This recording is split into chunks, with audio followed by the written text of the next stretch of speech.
నేపాల్లో ప్రధానమంత్రి కేపీ శర్మ రాజీనామాతో ఏర్పడిన రాజకీయ అనిశ్చితికి తెరపడింది. తాత్కాలిక ప్రభుత్వ సారథిగా మాజీ చీఫ్ జస్టిస్ సుశీల కర్కి ప్రమాణం చేశారు. అధ్యక్షుడు రామచంద్ర పౌడేల్ ఆమెతో ప్రమాణం చేయించారు. నేపాల్ మాజీ ప్రధాన న్యాయమూర్తిగా సేవలందించి రికార్డు సృష్టించిన కర్కి ఆ దేశ ప్రధానిగా బాధ్యతలు చేపట్టిన తొలి మహిళగాను అరుదైన ఘనత సాధించారు. నేపాల్ రాష్ట్రపతి భవన్లో శుక్రవారం రాత్రి 9:30 గంటలకు ఈ ప్రమాణ స్వీకార కార్యక్రమం జరిగింది. కొద్ది మంది మంత్రులతో ప్రభుత్వాన్ని ఏర్పాటు చేసిన ఆమె ఆ వెంటనే కేబినెట్ సమావేశాన్ని నిర్వహించారు.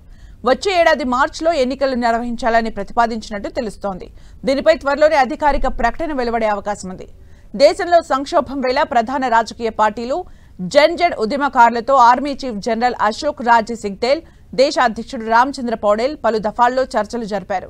న్యాయ నిపుణులు, సామాజికవేత్తలు, ఇతర భాగస్వామ్య పక్షాలతో సంప్రదింపులు జరిపిన పౌడేల్ చివరకు తాత్కాలిక ప్రధానిగా కర్కీని ఎంపిక చేశారు.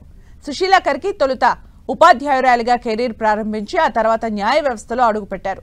సమర్థంగా విధులు నిర్వర్తిస్తూ అవినీతిగా మచ్చలేని వ్యక్తిగా పేరు సంపాదించుకున్నారు. 2009లో సుప్రీంకోర్టులో అడుగుపెట్టి శాశ్వత న్యాయమూర్తిగా నియమితులయ్యారు. 2016లో నేపాల్ సుప్రీంకోర్టులో తాత్కాలిక ప్రధాన న్యాయమూర్తిగా బాధ్యతలు చేపట్టారు. ఆ తర్వాత రాజ్యాంగ మండలి సిఫార్సు మేరకు చీఫ్ జస్టిస్గా పూర్తిస్థాయి బాధ్యతలు చేపట్టి నేపాల్ తొలి మహిళా ప్రధాన న్యాయమూర్తిగా రికార్డు సృష్టించారు. తాజా ఉద్యమంలోనూ ఆమె కీలక పాత్ర పోషించారు.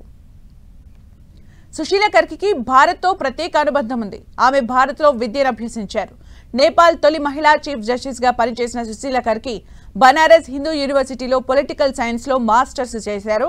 నేపాల్ చీఫ్ జస్టిస్గా సేవలందించారు. భారత ప్రధాని నరేంద్ర మోదీతో స్నేహపూర్వక సంబంధాలు ఉన్నాయని ఇటీవల ఓ ఇంటర్వ్యూలో చెప్పారు. సామాజిక మాధ్యమాల నిషేధంతో మొదలై అవినీతికి వ్యతిరేక ఉద్యమంగా మారిన నేపాల్ ఆందోళనలు హింసాత్మకంగా మారాయి. పోలీసులు వీళ్లను అణిచివేసేందుకు కాల్పులు జరపగా 19 మంది మరణించారు. దాంతో ఆగ్రహించిన యువత నిరసనల్ని హింసాత్మకంగా మార్చాయి. నేపాల్ పార్లమెంట్, సుప్రీంకోర్టుతో పాటు అధ్యక్ష భవనాన్ని ముట్టడించిన ఆందోళనకారులు వాటన్నింటికీ నిప్పు పెట్టారు. దాంతో సైన్యం ఆదేశాల మేరకే ప్రధాని పదవికి కేపీ ఓలీ రాజీనామా చేశారు. నేపాల్ వ్యాప్తంగా చెలరేగిన ఈ అల్లర్లలో మృతుల సంఖ్య 51కి చేరింది.